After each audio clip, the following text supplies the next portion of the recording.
I don't know how that works, but I don't have the brain capacity to figure it out.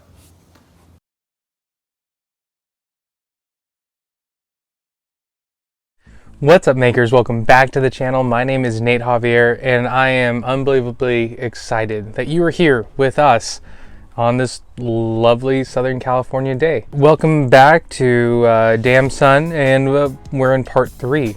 I'm helping you and you're helping me. We're designing a magic show together, and after all the years of performing and whatnot, I've never done an audio only one, so I'm showing you the process thanks to a good friend of mine. So today we're actually going to be talking a little bit about one of the more important things in magic. So we have what we're doing, we know what's going to happen and things like that, but we also need to know who we are. Just because you have a personality doesn't mean you can't have a stage one as well. And we talked a little bit about that in last week's video. So today we're actually talking about the unknown part, something that many people don't take into consideration when they start doing magic, and it's their audience. You have to figure out who your ideal people are who your target audience can be. As you guys watch some of the stuff that I've done in the past, you probably realized I'm not really kid friendly. No, I don't just randomly shout profanities, and I'm not over-sexualizing magic or anything like that. I'm not too crude. I'm not anything like that. However, when I do a show, I cater more to the adult audience. Yes, I have a general audience show where it's relatively family friendly, and people can come in, enjoy it. I've done a few of those and people will bring their families, but a lot of what I do doesn't make sense for kids. How can you do really like sophisticated mind reading with a 6-year-old? Not saying that it can't happen, but for me, typically speaking, it's just not worth the effort to try to figure that out. Instead, I can focus my energy on entertaining a larger crowd, more for fit to my personality. Some of the other performances you've seen myself do along with Alan is the bar crowd. One of our favorite places to perform is 888 in Fullerton. No, it's not like a dive bar or somewhere like that. Instead, it's got a lounge in the back with a bar. And we love performing there because that's more of our crowd. Yes, it's 18 plus, but not like a taboo kind of 18 plus. No, instead it's more like it's all around fun adults who enjoy having a drink or going out there. So bar magic and stage performances for adult audiences is kind of where I'm at. That's just definitely something that you should probably consider when you're designing your own show, is who's your target audience. If you're somebody who likes working with kids and whatnot, maybe going more of a clown route, or who's a good example? Suzanne the magician. She's incredible. She's an incredible performer and her material is absolutely amazing, but she performs for kids. Now kids magicians get a bad rap, we know that, but she's one of those people who takes classiness of kids magic to a whole nother level. She does something different. It's wonderful, it's spectacular, and people enjoy it. Morgan and Wes, famous duo from the UK, they have a kids show. Their target audience they have a general audience as their target, but they do have a kids show, and it's funny for adults and kids alike because they don't frame it as a kids show. People like Matt King in Vegas, he's got a general audience show as well. I mean, we just went over it, but I have an adult show. That's generally where I sit, a lot more fun for me. But audiences are the part of the magic act that nobody considers. Nobody really thinks about designing their show around who's going to come. A lot of new performers will talk about, oh yeah, I'm just going to do a show and hopefully people show up. That's not how it works. A friend of mine, he does a tiki show. He does a tiki magic show, and it's behind a bar in that classic vaudeville style. It's a lot of fun, but that's his audience. He likes crowds of about 15 to 30 people sitting at the bar enjoying a cocktail or two throughout his performance. That's really where he goes with that. So when you consider your target audience, you got to consider not just their age range, you got to consider what a lot of people do is create an avatar, somebody who's like the average of everything that they enjoy doing. So you can have Joe Schmo. He is 32 years old, enjoys having decent cocktail. I mean, it's not pricey alcohol, but it is what it is. He has a young family. He enjoys going out. He is a middle-class person, but he enjoys a good laugh and something to keep him thinking. Like, that's the avatar for my personal show. But the audience is the unknown factor when designing. You got to make sure you tailor your entertainment to them so that they know what they're watching. If I do a kids act to a corporate audience, it's not going to go well, and vice versa. If I do a mind reading show for a bunch of 8-year-olds, it's not going to go as well. So just take that into consideration. Now this week I've decided to go a little bit beyond. So the past couple of weeks you've seen me on Zoom with some of my friends. I started doing something weird. I branched out. I did it audio only, and I actually did it with my friend Gary, who, thanks to him, I'm in this mess, and it's going to be a lot of fun. Here, check out what we did with Gary. I forgot, I'm taking out the 4 aces, right? Yeah, go ahead, and what you're going to do is take out the 4 aces and your lucky card. Okay, so there's 4 aces. 4 aces, great. And then my lucky card. Let's see. Let me pick a lucky card.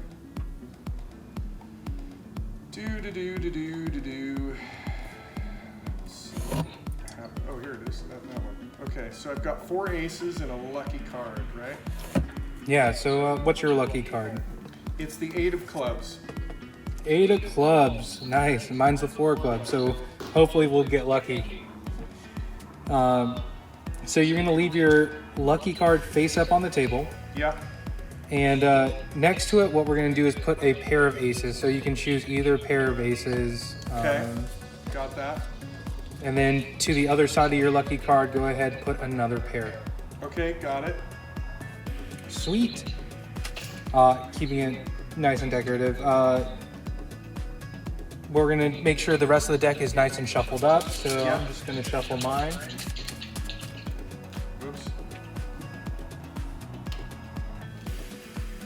And when you're done shuffling it, put it face down in your left hand.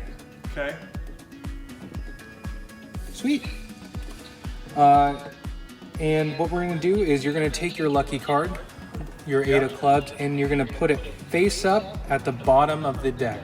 Okay, great, done. You're going to square up the deck and put it face down on your countertop or table. Yep. All right, and so now we've got to the point, okay, we've shuffled up a bit. You're gonna go ahead and take one of the pairs of aces, it doesn't matter which one, the left or the right, and you're just gonna keep it, you're gonna just turn them end for end and put them face down on your counter. Okay, got it. Awesome, and go ahead, cut off a small little packet from on top of the deck and give it a little shuffle. So I have about 15 cards in my hands right now, and I'm just mixing those up, making sure those are well shuffled. Okay, done. And leave it face down in your left hand. Okay.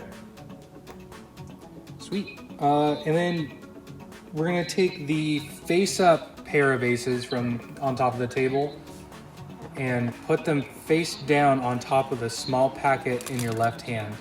Got it. All right, and so you're just gonna leave that in your left hand for now. With your free hand, go ahead, take the rest of the large packet, the rest of the deck on the table, and put them on top of the aces that you have face down on the table. Oh, gotcha. Okay, got it. You got that? Yep. And let's go ahead, take that packet from your left hand and pop that on top of the rest of the deck. Okay, good. So now we've got to the point where we've thoroughly shuffled the deck a few times, and here comes the fun part. Go ahead, cut and complete the cut of your deck. Okay. Kind of like any card game that you tend to play. Yep, done. Sweet. And then go ahead and cut and complete the cut again. Different place. That way, your aces are going to be located in different places than my aces will be, because neither of us can calculate where the other one is. Gotcha. Done. And if you're feeling spunky, Gary, go ahead, cut and complete the cut again. But you don't have to if you don't want to. No, I did it one more time. Ooh, adventurous, I can see. All right, so now you're gonna spread the cards out in a fan in your hands, or spread them out on the counter in front of you until you spot your lucky card. Okay, see it. Excellent. Take all the cards that are on top of it, above your lucky card, and cut those to the bottom. So just put those underneath the rest of the deck. Okay, great.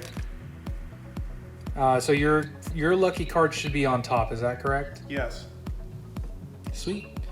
So we're gonna take your lucky card and just put it on the counter in front of you, just so it's out of the way for now. So here comes the complex operation.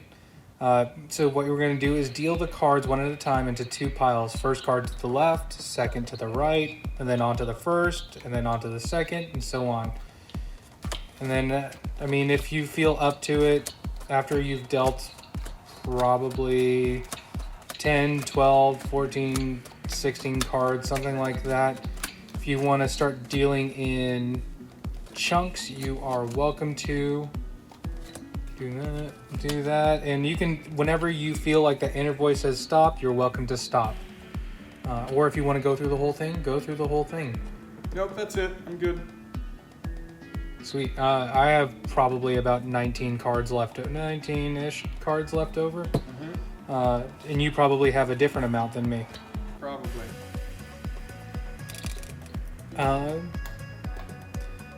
So you're going to put the undealt cards aside if you have any, and we don't need those anymore.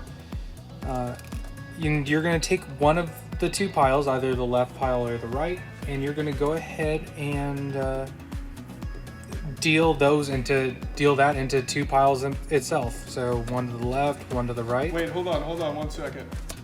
You mean the unused ones that were in my hand?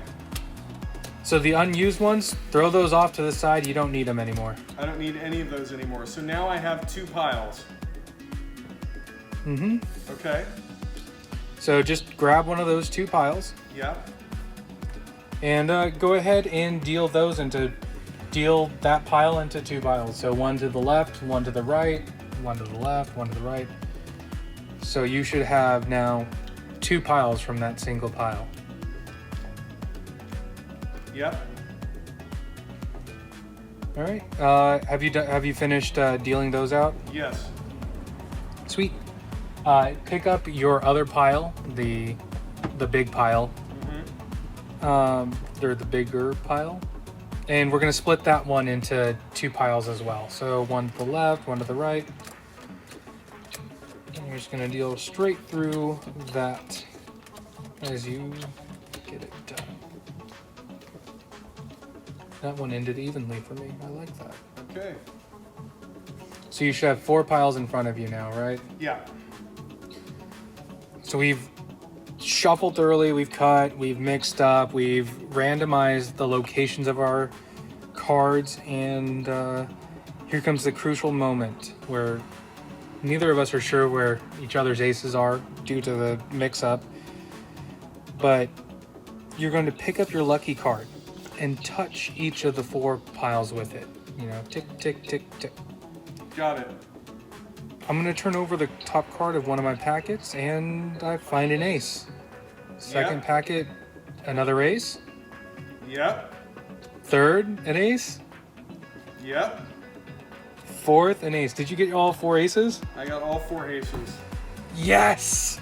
Yes, that is a sign. You're going to have incredible luck in any game of chance. And hopefully you'll be lucky from here on out. Impressive. Amazing, Nate. Holy cow. I don't know how that works, but I don't have the brain capacity to figure it out. That's I appreciate awesome. you jumping on and helping me out with this. I appreciate you testing it with me. Yeah, of course. Yep, I'm pressing stop. So a lot of thanks to Gary. Thank you so much, buddy, for joining me on this adventure. And if you guys want to know more about Gary, we'll just throw his stuff down in the links below. It's really cool what he does, and kind of jelly of his situation because he is very talented and awesome and really cool. And if you guys want to hang out with us more, tune in next week as we go into part 4 of DAMSON. Another thing is, if you want to check out how do you do magic, and we're not talking about designing a show, but if you want to learn how to magic, then why don't you click that top link. It's giving you a playlist that we put together just for you to teach you how to magic good. Or smack that bottom link and leave it up to chance. See what YouTube thinks you should watch next. Thank you so much for watching. Keep making that magic.